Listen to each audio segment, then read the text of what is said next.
Wenn ein Mann dir gegenüber sitzt und auch wenn er sagt, bla bla, ja, ich bin erstmal nicht für eine feste Beziehung zu haben, aber alles, was er ausstrahlt, von der Emotion in dem Augenblick, vom Blickkontakt, von dem, wie er dich anfasst, wie er sich um dich bemüht, dir genau das Gegenteil erzählt. Das sind ja hoch ambivalente Botschaften und Ambivalenz hat immer ein toxisches Moment. Wir wissen ja auch aus psychologischen Studien, dass das geredete Wort, also der reine Satz macht 5% der Information, der Rest 95% ist nonverbal. Und wenn was ganz anderes ausgestrahlt wird, dann sind das so ambivalente Botschaften und auf welche Botschaft konzentriert man sich natürlich auf die nonverbale, weil das ist ja das, was man fühlt. Die Worte sind so theoretisch, die hört man so, aber die Vibes, die fühlt man ja. Und dann kommt eine andere Dynamik, dann ist man verliebt, dann macht man sich Hoffnung und denkt, ach, der liebt mich, er weiß es nur noch nicht, er muss es nur noch selber kapieren, dass er mich liebt und so weiter und so fort. Genau dort widersprechen wir uns. Jetzt haben wir den Punkt gefunden. Ich glaube, dass Frauen diese Ambivalenz in sich selbst kreieren. Ich glaube, es gibt evolutionsbiologische Mechanismen in der Frau, die das so wie kreieren. Und der Mann sagt mit seinen Worten ganz klar Ja oder Nein. Und für die Frau ist es dann, wie du gesagt hast, das Gefühl, was eben nicht so klar ist. Ich denke, erstmal hat jeder Mensch seine Verantwortung für seine Gefühle, für sein inneres Kind und erstmal in sich selber aufzuräumen, dass man wirklich Kontakt hat zu allen Emotionen und da mit sich verbunden ist, ja, und auch in seinem Selbstwertgefühl geheilt. Also ich kenne so und so viele Männer, die, wenn sie dem ja jetzt zuhören würden, sagen, ach, eigentlich wäre das überhaupt nicht so mein Ding, ne? Also ich bin schon froh, wenn ich mit einer Frau klarkomme und am liebsten eine, die ich liebe. Und ich habe auch neben Sex noch ein paar andere Interessen, die mein Leben irgendwie ausmachen, die auch gar nicht so sex-driven sind, weil sie sich 1000 Themen haben, für die sie sich interessieren, die jenseits des Unterleibs stattfinden und die dem jetzt auch gar nicht so zustimmen würden, ja. Und also es ist ja nicht so zwangsläufig, dass jeder Mann rumläuft und eigentlich nur auf der Jagd ist und Definitiv nicht. ganz viel Sex haben will. Ja, das sind auch gewisse Prädispositionen. Und da ist es eben wichtig, dass jeder bei sich mit der Verantwortung anfängt. Aber es ist eben sauschwer und ich kenne Millionen solcher Geschichten, also wirklich Millionen. Und ich habe es selber auch schon erlebt, dass wenn ein Mann dir gegenüber sitzt und auch wenn er sagt, bla bla, ja, ich bin erstmal nicht für eine feste Beziehung zu haben, aber alles, was er ausstrahlt, von der Emotion in dem Augenblick, vom Blickkontakt, von dem, wie er dich anfasst, ja, wie er sich um dich bemüht, dir genau das Gegenteil erzählt. Das sind ja hoch ambivalente Botschaften und Ambivalenz hat immer ein toxisches Moment. Also wir wissen ja auch aus psychologischen Studien, dass das geredete Wort, also der reine Satz macht 5% der Information, der Rest 95% ist nonverbal. Und wenn was ganz anderes ausgestrahlt wird, dann sind das so ambivalente Botschaften und auf welche Botschaft konzentriert man sich natürlich auf die nonverbale, weil das ist ja das, was man fühlt. Die Worte sind so theoretisch, die hört man so, aber die Vibes, die fühlt man ja. Und dann kommt eine andere Dynamik, dann ist man verliebt, dann macht man sich Hoffnung und denkt, ach, der liebt mich, er weiß es nur noch nicht, er muss es nur noch selber kapieren, dass er mich liebt und so weiter und so fort. Genau dort widersprechen wir uns. Jetzt haben wir den Punkt gefunden.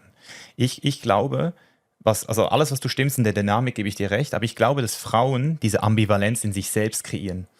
Und deswegen hast du ja dein Buch auch Jein genannt, weil ich konnte mit diesem Jein einfach nicht resonieren, weil es bei mir nie ein Jein war, mit keiner Frau. Ich wusste immer, mit 3 Frauen war ich in einer Beziehung in diesem Buch und bei jeder von dieser Frauen war es für mich so, ja, mit der will ich in einer Beziehung sein, ja. Und es gab kein Jein. Und ich glaube, dass viele Frauen, und jetzt, da glaube ich eben auch nicht, dass es Trauma ist oder Bindungsangst oder was auch immer, ich glaube, es gibt evolutionsbiologische Mechanismen in der Frau, die das so wie kreieren, dass da diese Hoffnung, diese Chance, die muss wie kommen, damit die Frau hypergam, wie sie auch ist, weil sie muss hypergam sein, diese ganze Ambivalenz, die wird in der Frau kreiert und der Mann sagt mit seinen Worten ganz klar Ja oder Nein und für die Frau ist es dann, wie du gesagt hast, das Gefühl, was eben nicht so klar ist. Das heißt, ich glaube eher, und das heißt nicht, dass wir als Männer keine Verantwortung haben. Dein Jein ist ja die Übersetzung von Ja, aber.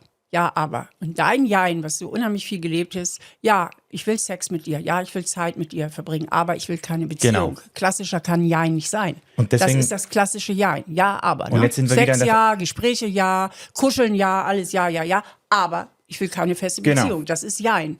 Für mich, Das ist Jein. also für mich ist es wie in einer Vertragsverhandlung. Die Person, die besser weiß, was sie will, hat in der Regel die besseren Karten. Wenn die Frau Sex und eine Beziehung will, dann ist es nicht ganz genau. Ich wollte damals nur den Sex und deswegen war es für mich auch eindeutiger.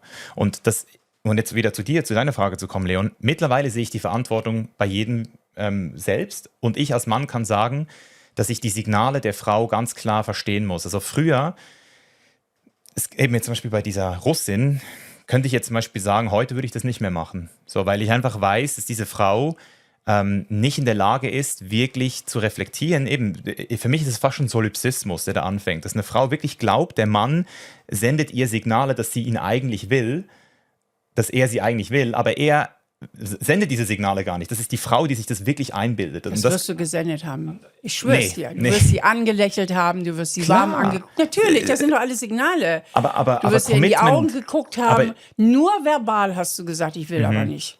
Auf der ganzen körperlichen Ebene, in deiner Mimik, du hast ja auch gesagt, waren auch Emotionen bei dir dabei. Und das sind ja alles Vibes, die sie einfängt. Und dann wird es ja ganz perfide. So nach dem Motto, das hast du dir noch eingebildet. Das ist ja der Stoff, aus dem ja Schizophrenie gemacht ist. Ja, dann bin ich ja nur noch diejenige, die sich das jetzt alles erträumt hat. Ja? Aber das ist doch komplett normal. Also ich finde es auch nicht verwerflich, das so zu sagen, weil als Mann habe ich ja genau das, also Verantwortung jetzt wieder.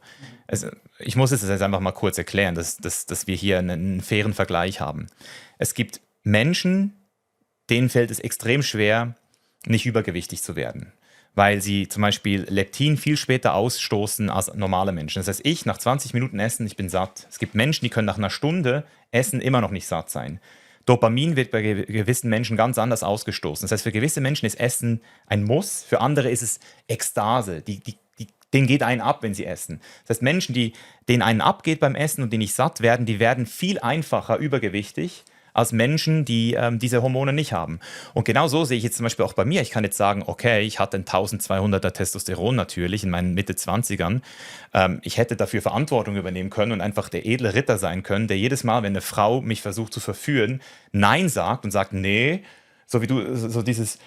Du würdest darunter leiden und deswegen mache ich das jetzt nicht. So, weißt du, so ein bisschen so. Ich verstehe dich, Mischa. Ja. Und du erklärst es ja auch mal so auf so einer biologischen Ebene, ne? Aber, Ja, also so fühle ich's Aber halt. ja, natürlich. Also das das- fühle ich ja auch. Ja. Also, ne? Das ist ja normal. Ja. Aber die Frage ist, muss man immer diesen Trieben nachgehen? Und wir sind ja irgendwo auch mittlerweile in einer Gesellschaft. Mit 35 nicht mehr. Aber mit 25 hatte ich das Bewusstsein noch nicht. Und wer bin ich jetzt, um Menschen zu verurteilen, die noch nicht an dieser Verstehe ich. Sorry, aber dass ich so wir sagen muss. sind halt aus meiner Sicht, unser Handeln hat immer eine Auswirkung. Und das ist egal, ob man 20 ist, 30, 40, 50. Also, und deswegen finde ich, man kann das auch nicht so rein immer, ja klar waren wir früher Tiere und wir haben unsere Triebe und so weiter und so fort.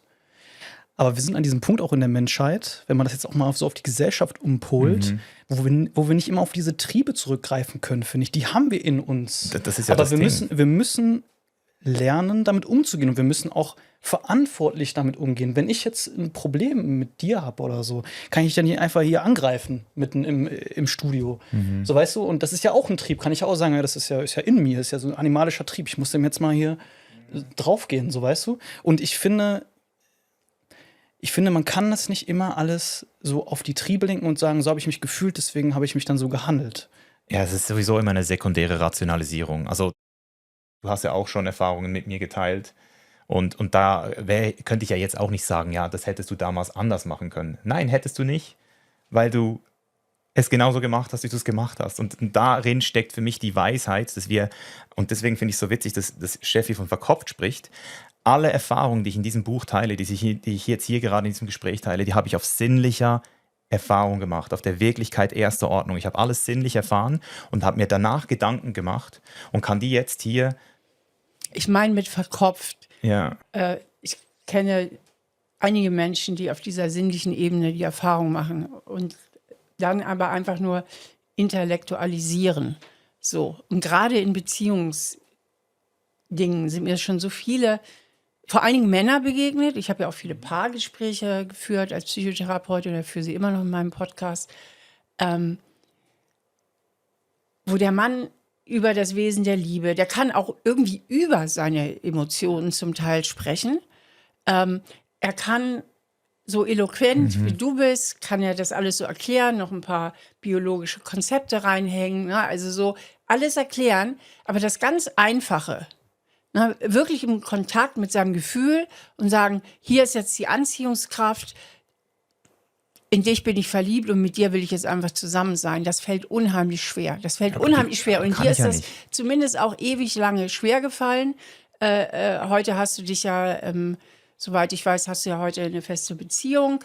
Wenn auch speziell, du nennst es Design, ist ja auch völlig in Ordnung. Aber ewig ist dir das wirklich schwer gefallen, einfach mal ohne intellektuellen Überbau und Rationalisierung, dich einfach mal frisch und frei zu verlieben, zu sagen, du bist die Frau meiner Träume, mit der will ich zusammen sein. Und dann ist man vielleicht ein paar Jahre zusammen und irgendwann ist man vielleicht nicht mehr so verliebt und dann trennt man sich wieder. Aber dieses ganz einfache so Ding, hey, ich will Ja. dich.